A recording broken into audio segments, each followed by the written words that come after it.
We talked a little bit about prefab for steel. Here's prefab for some of the guts of the building. Can you talk about this?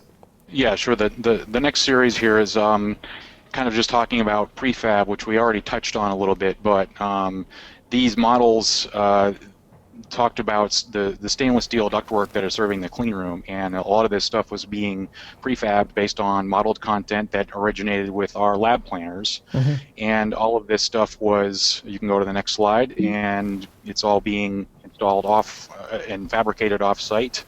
And you can see the guy cutting the stainless steel ductwork. It's being lifted into the building by crane, dropped in sight, dropped in place, and then installed accordingly. So, you know, just. And again, I'm wondering, yeah. I'm wondering here. So this ductwork, presumably, again, it was modeled in the design process, and so it's in the design models, but maybe in the actual fabrication models, it's slightly different. And so you guys, you know, they're going through the coordination to make sure that everything really, really fits, you know, in the construction process. And once they had that assurance, then there must be some sort of sign-off process where, you know, there's a certain, I don't know, a certain piece or certain sections or certain areas that, you know, the team has sort of agreed, you know, they all fit, or the construction manager agrees that everything fits. Is that true?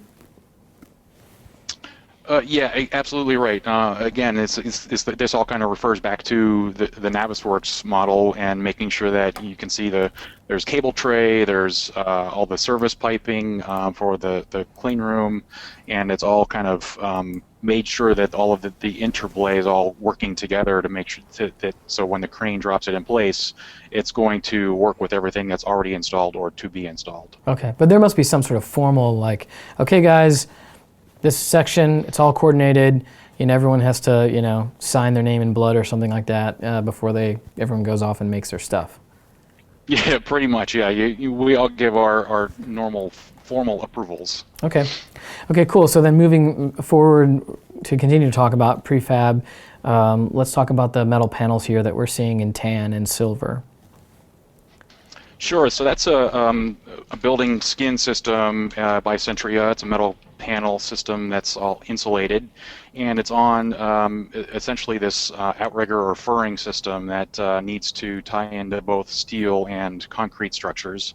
So all of the different attachment methods need to be modeled and understood so that the structural people that are installing steel and concrete know where these things need to attach, where embeds need to be included.